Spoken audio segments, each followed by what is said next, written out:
looked like I had something to do. Let's go find out what really I'm building.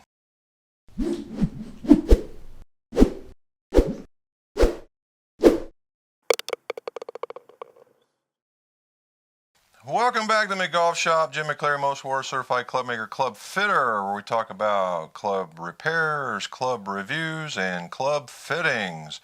If you would, please like, subscribe, and hit that bell when you get so you can get more of these notifications when they drop. So I'm taking this one. This one's kind of what you would consider a normal build.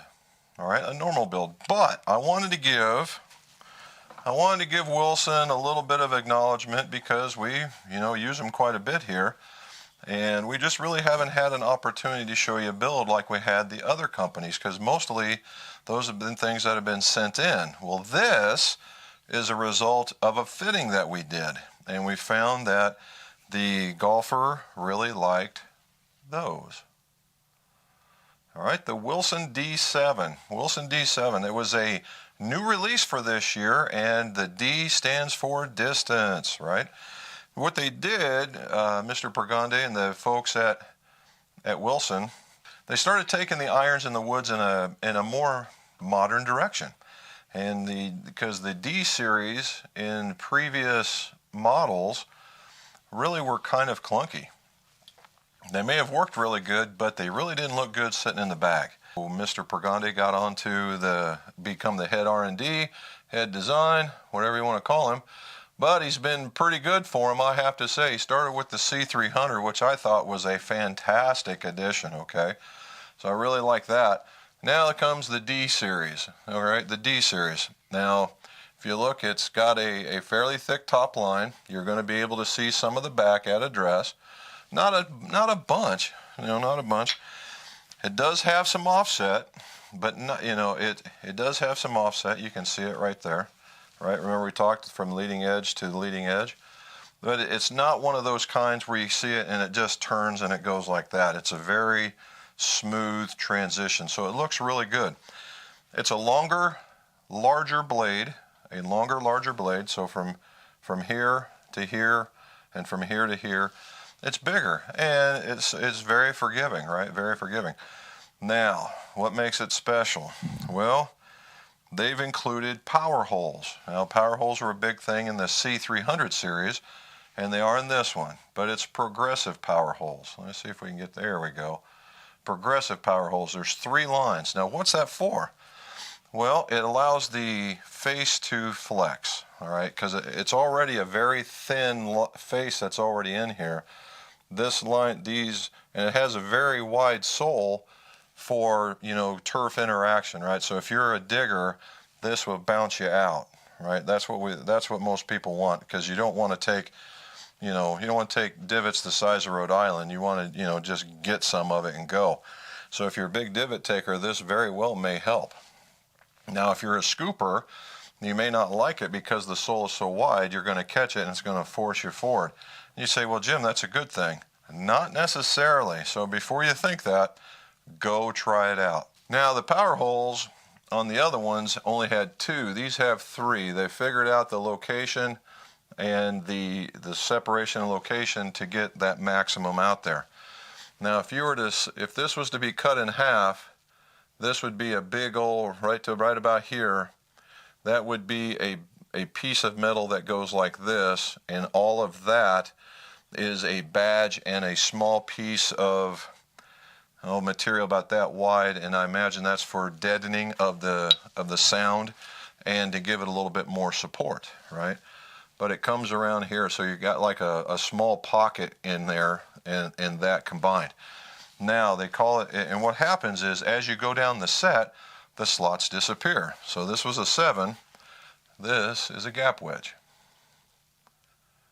All right, a gap wedge. So it only has 1. Now, if you look, the question is, do they look the same?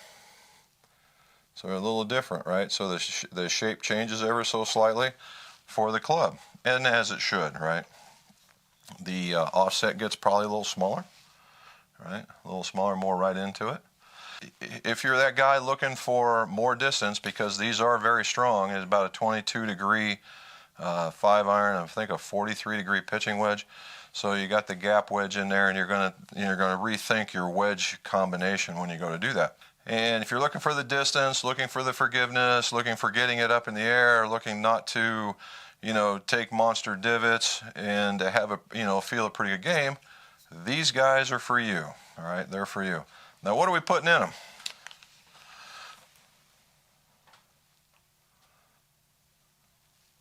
Kbs Tour 105s. Now, you guys have seen me work with these before. I really like these. The Tour 105s, you still get the Tour profile, but you get the lighter weight. So for the stronger, well, the better swing, but just doesn't quite have that muscle to bring, just to really snap it through, or the hard transition, or is a smoother swinger that would really, really like something like that. And it's been good. I've put this, I can't tell you how many sets of those I've used this year just in the 105 category, particularly that shaft.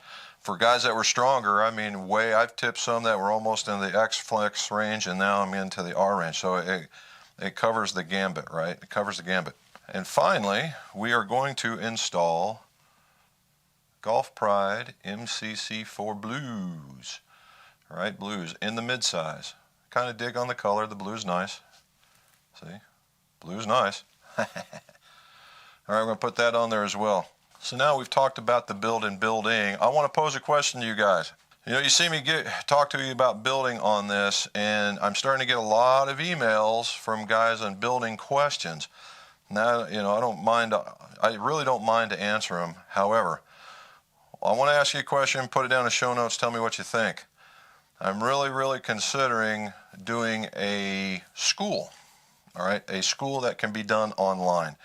They have a video component in it and whatnot. And let me know if you think you'd be interested in something like that. And just a kind of a very rough thought in the head is a kind of a crawl, walk, run type of setup where we learn basics, get into intermediate, and then get into some advanced stuff. And then it would be a course, and it'd be on your own pace. So, however long you want to take it. So put it down in the show notes, tell me what you think, and that will help me decide whether or not it would be a viable use of my time in order to generate those classes. As always, we weigh the clubs, we spine and flow the shafts, and then we go into the frequency part. You've seen that. You've seen it on other ones. I'll put a couple, or I'll give you the, my boxes to build series right here. And then when we get done, I'll show you how they came together, and we will be done with the build.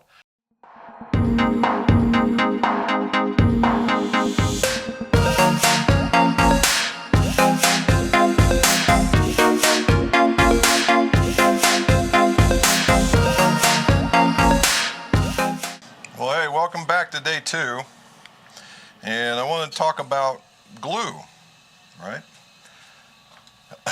Or even epoxy. Now, there'd be folks out there, or when you even in your own mind, you might think, more epoxy is better because it'll hold. Not the case, right? Thinner is better. You don't want zero, obviously, but you want a nice film across it where it's dark. You also want it oozing out. And in a lot of cases, because you're using an activator, you have a very small exothermic reaction. And sometimes that stuff oozes out. And as you saw, I just got a couple, I did all right. But every once in a while, you get what I like to call a glue booger. And there's a couple of ways to get rid of a glue booger. You can either take a knife and just get underneath of it and gently flick it. So what you do is you get to it and you flick up. All right, and you flick up.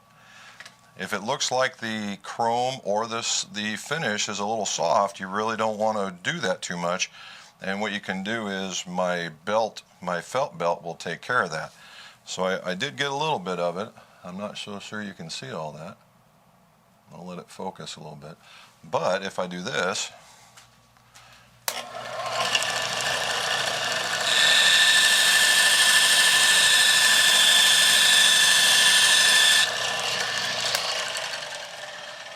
and it's just that quick, is now that it's gone. And now you see there's a little bit of a a ring around here where the belt was hitting, and because it's a felt belt, it's really not damaging it. It'll wipe off here in a second, and I'll show you. Now here's probably my worst case scenario. Right there. You see how the Wilson itself is all covered up right there? I'm not liking that a bit, and it's a pretty big piece. Now, out of all the rest of them, just the last two are the ones that were causing me grief. And in this particular instance, I'm not going to flick it because it's a very smooth transition. Normally they have a shelf and you can get underneath of it, and we're just going to try and get rid of it this way.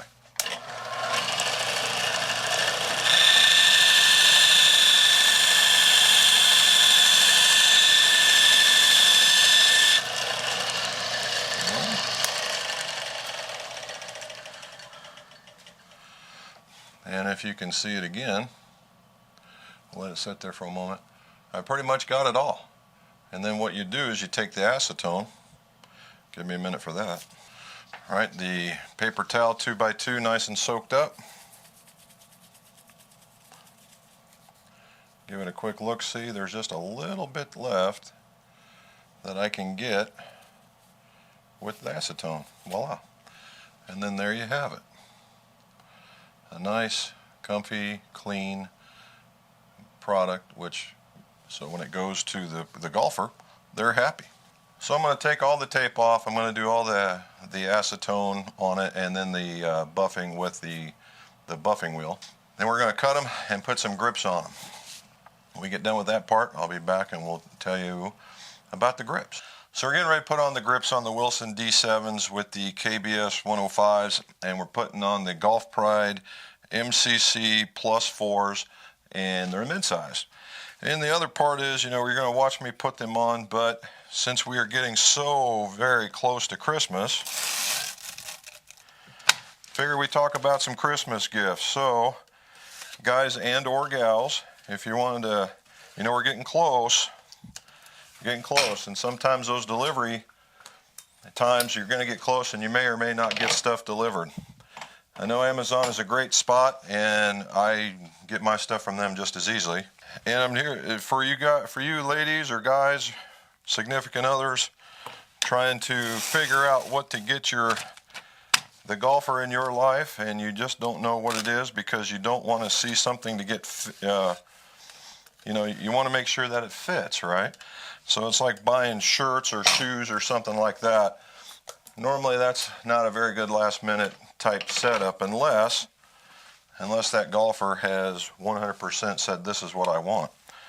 And I went out into the forums and asked how other golfers ask for their gifts, and I'm going to tell you a few.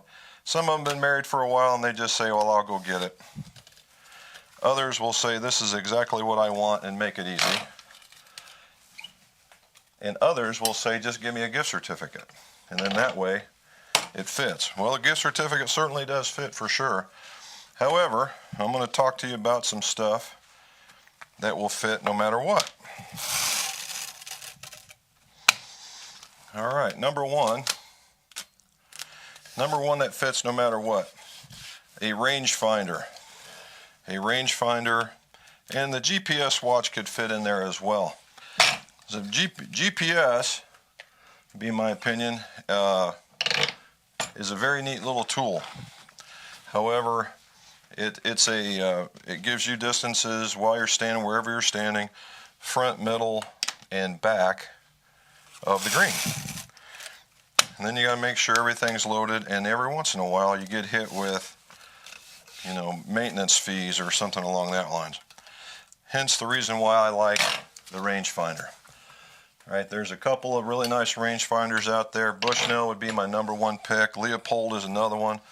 And there's others out there to be sure. Some do slope, some do not. And the ones that don't do slope you can take out and use in tournaments. And I think it helps speed up the game of golf personally. That's one.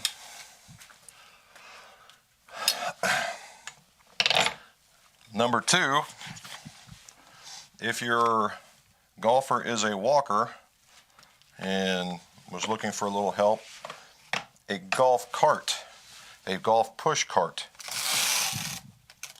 And the only thing you got to worry about there is the color and whether you want 3 or 4 wheels. But a golf cart will fit every bag. It holds all the accoutrements that you do for golfing, and you can get them around the course. And it's certainly much more comfortable to get around the course, unless the course is very, very hilly. Then it's a trade-off. Then it's a carry.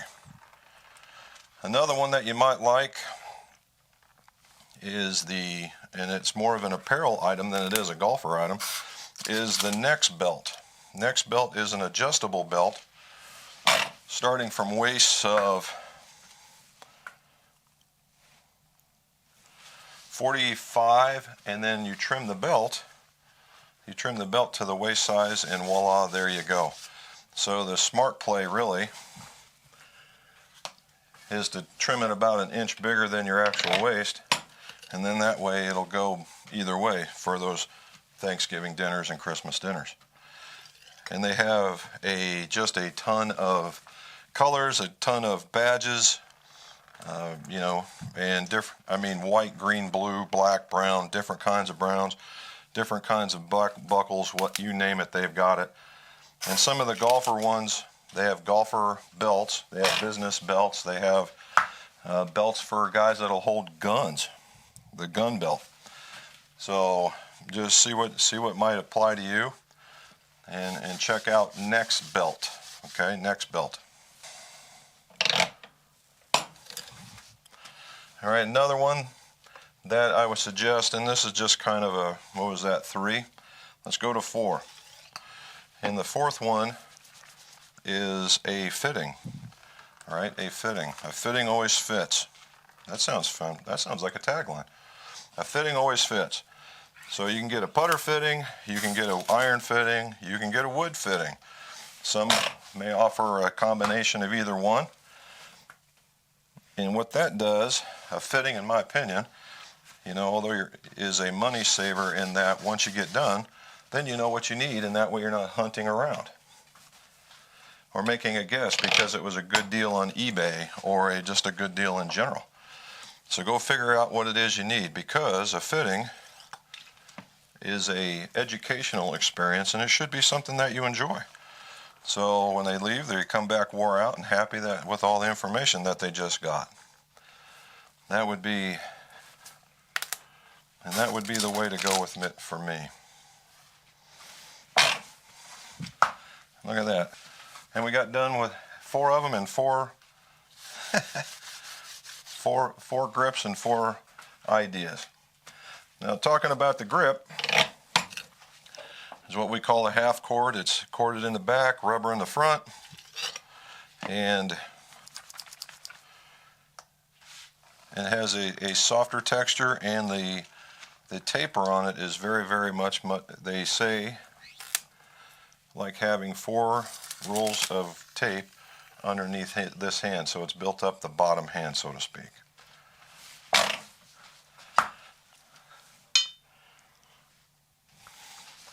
So you've watched me put on at least 6 of these, or 5 of these, 5 or 6, 6. And what I've done is I've measured the grip length so I don't have the tape beyond where it needs to go. And then you make sure the tape is on very, very smooth. Right? And then use enough, here's the trick right here, use enough acetone to get it wet so that it slides on easily. And then the next key is to make sure that it's seated back here. Nobody likes a spongy grip. And the last bit is a lining. And what I like to do is clean it off. That way when it dries, it's super tacky. Alrighty, so we're going to finish this last grip. I'm going to put the stickers on, and then I'll show you the finished product.